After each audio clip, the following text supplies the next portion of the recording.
Hello student, कैसे हैं आप सब। एक बार पुनः आप सभी का आपके अपने चैनल शिव कोचिंग क्लासेस पर स्वागत है। क्लास 12 फिजिक्स एनसीईआरटी चैप्टर 6 में लेंज का नियम आपको समझाने वाला हूं। लेंज का नियम टफ नहीं है, बट इसको समझना थोड़ा सा कठिन होता है। बस अंत तक देखिए, इसे आपको अच्छे से समझाऊंगा आखिर लेंज ने दिया क्या। तो चलिए स्टार्ट करते हैं स्टूडेंट। यदि वीडियो अच्छा लगे तो लाइक जरूर कर देना, दोस्तों के साथ शेयर करना। तो सबसे पहले स्टूडेंट ये जानना जरूरी कि लेंज किस किस पर आधारित इस नियम को प्रतिपादित किए, मतलब क्या चीज उन्होंने देखा और कैसे बताया। तो यहां पर थोड़ा सा देखिए, सन 1834 में जर्मन वैज्ञानिक हेनरिक लेंज ने विद्युत चुंबकीय प्रेरण के कारण उत्पन्न प्रेरित धारा की दिशा ज्ञात करने के लिए एक नियम का प्रतिपादन किया, जिसे लेंज का नियम कहते हैं। अब विद्युत चुंबकीय प्रेरण क्या है, इसे भी समझना जरूरी है।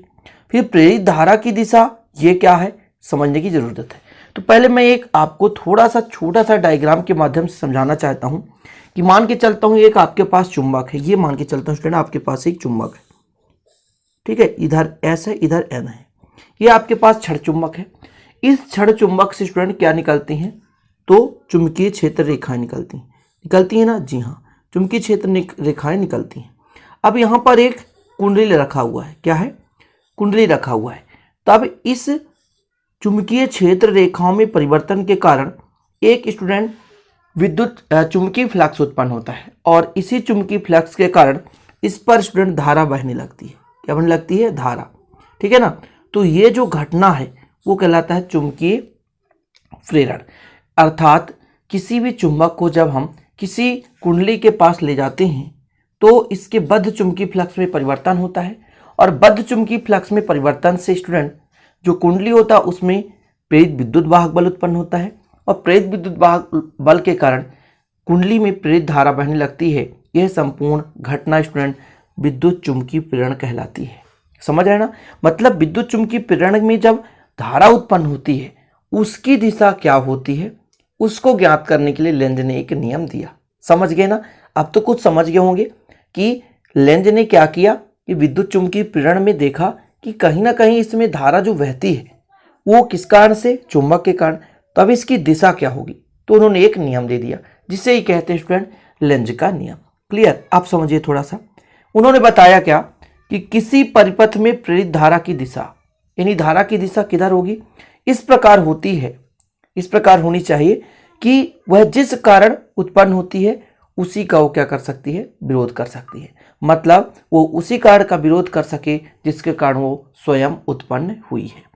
उन्होंने प्रयोग किया और देखा कि धारा उसी दिशा पे होगी जिसके प्रभाव से वो उसी का विरोध कर सके जिसके कारण वह उत्पन्न हुई हो। जैसे स्टूडेंट अब कई जगह देखे होंगे, कई लोगों के पुत्र लोग, मतलब एक प्रकार से बेटा, अपने माँ बाप को ही क्या करते हैं, निष्कासित कर देते हैं। कई न्यूज़पेपर, कई जगह आपने सुना होगा, कभी कभी आस पड़ोस भी ऐसा देखने को मिल जाता है कि बच्चे अपने माँ बाप को ही कुछ ना कुछ अपशब्द बोलने लगते हैं।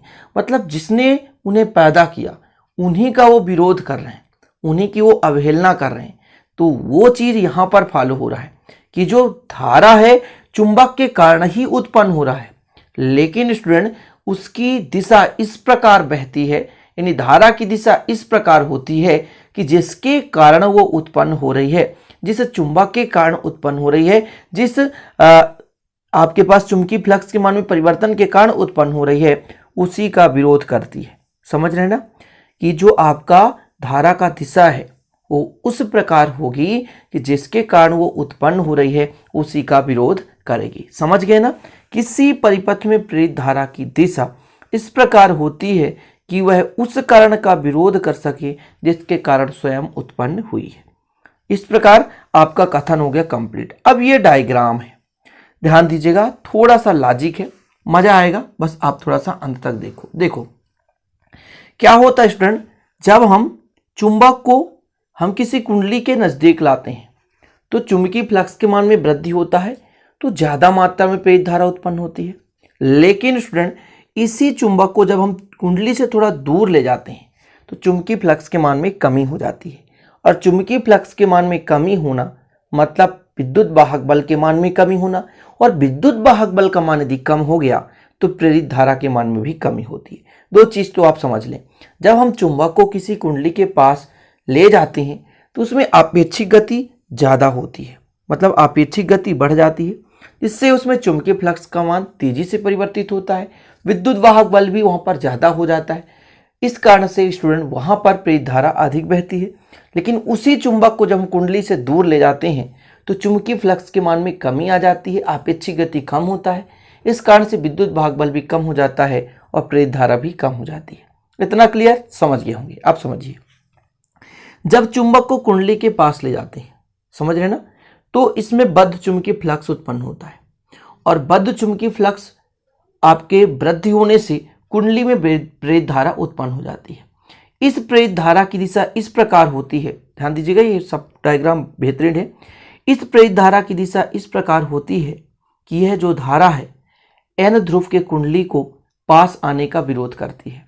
समझिएगा, इस जो मतलब आपके पास यहाँ पे आपके पास एक कुंडली है, तो कुंडली में प्रेरित धारा इस प्रकार से उत्पन्न होती है या इसकी दिशा इस प्रकार से हो जाती है कि वह चुंबक के एन ध्रुव को पास आने का विरोध करती है। क्यों? क्योंकि जब इसमें धारा बहती है तो एक प्रकार से यहाँ पर एन क्षेत्र उत्पन्न हो जाता है। एन ध्रुव और एन क्षेत्र मतलब स्टूडेंट चुंबक का एन आपका है और यहाँ पर देख सकते हैं यहाँ पर एन। अब जब समान आवेश या समान ध्रुव आपस में पास पास आए तो वो आकर्षित नहीं होंगे, प्रतिकर्षित होंगे। तो जब हम जब हम चुंबक को कुंडली के पास लाते हैं तो तेजी से अपेक्षित गति होता है स्टूडेंट और चुंबकीय फ्लक्स मान में वृद्धि होती है, जिससे कुंडली में प्रेरित धारा उत्पन्न हो जाती है। लेकिन जब धारा उत्पन्न हो जाती है तो इसकी दिशा इस प्रकार होती है, जैसे आप देख सकते हैं ये इधर दिशा, ये इधर दिखा रहा ना कि धारा की दिशा इस प्रकार होती है कि ये स्वयं कुंडली एन ध्रुव की भांति कार्य करने लगता है और स्टूडेंट इसकी जो दिशा है वामावर्त होती है, देख सकते हैं एंटी क्लॉकवाइज, तो वामावर्त होती है और ये स्वयं चुंबक का विरोध करने लगती है। इसी प्रकार स्टूडेंट जब हम चुंबक को यहाँ पर देख सकते हैं कुंडली से दूर ले जाते हैं, तो चुंबकीय फ्लक्स में कमी होती है, प्रेरित धारा उत्पन्न हो जाता है। समझ रहे हैं, चुंबकीय फ्लक्स में वृद्धि होगी तो भी प्रेरित धारा उत्पन्न होगा, कमी होगी तो भी प्रेरित धारा उत्पन्न होगा। मतलब यदि बल रेखाओं की संख्या में परिवर्तन हो रहा है तब पर भी प्रेरित धारा उत्पन्न हो जाएगी। अब स्टूडेंट जब इसको हम दूर ले जाते हैं तो इस पर कुंडली पर प्रेरित धारा उत्पन्न हो जाती है। लेकिन ये जो प्रेरित धारा है वो स्टूडेंट इसकी दिशा इस प्रकार होती है कि वो चुंबक के एन ध्रुव को आकर्षित करता है। अर्थात जो आपके पास एक कुंडली है स्टूडेंट, ये कुंडली एस की भांति काम करने लगता है। किसके भांति काम करता है? एस की भांति काम करता है। ये जो कुंडली आपका एस की भांति काम करता है और एस की भांति काम करने से ये चुंबक के ध्रुव को अपनी ओर आकर्षित करता है। समझ गए ना? आकर्षित करता है स्टूडेंट, क्या करता है? आकर्षित करता है। चीजें समझ गए? और जो पहला आपका कंडीशन था उसमें प्रतिकर्षित होता था और इसमें आकर्षित होता है। इसका कारण मेन रूप से स्टूडेंट, जैसे मतलब कि यहाँ पर एन ध्रुव है और यहाँ पर जो धारा की दिशा है वामावर्त है, तो जब ये वामावर्त होता है तो यहाँ एन ध्रुव की भांति कार्य करने लगता है, जिससे एन और एन के बीच क्या होता है? प्रतिकर्षण होता है। इसी प्रकार स्टूडेंट ये जो कुंडली है, इस कुंडली में इस चुंबकीय फ्लक्स के मान में परिवर्तन से जो प्रेरित धारा बहती है और जो प्रेरित धारा की दिशा क्लॉकवाइज हो जाती है, दक्षिणावर्त होती है, तब ये जो यहाँ पर ध्रुव होता है वो एस ध्रुव की भांति कार्य करने लगता है और असमान ध्रुवों में आकर्षण होने लगता है। तो ये पूरा हो गया स्टूडेंट लेंज का पूरा कंप्लीट नियम। देख सकते हैं लेंज का पूरा समझा दिया मैंने, इसके अलावा कुछ भी नहीं है। लेंज का नियम ये है, उन्होंने बता दिया कि धारा की दिशा इस प्रकार होनी चाहिए कि जो धारा है जिसके कारण उत्पन्न हो रही है उसी का वो विरोध करे। समझ रहे हैं? जैसे यहाँ पर इसको हम दूर ले जाने की कोशिश कर रहे हैं लेकिन विरोध कर रही है, उसको आकर्षित कर रही है। इसको यदि हम पास ले जाने की कोशिश कर रहे हैं लेकिन स्टूडेंट ये प्रतिकर्षित कर रही है। तो यही था लेंज का नियम।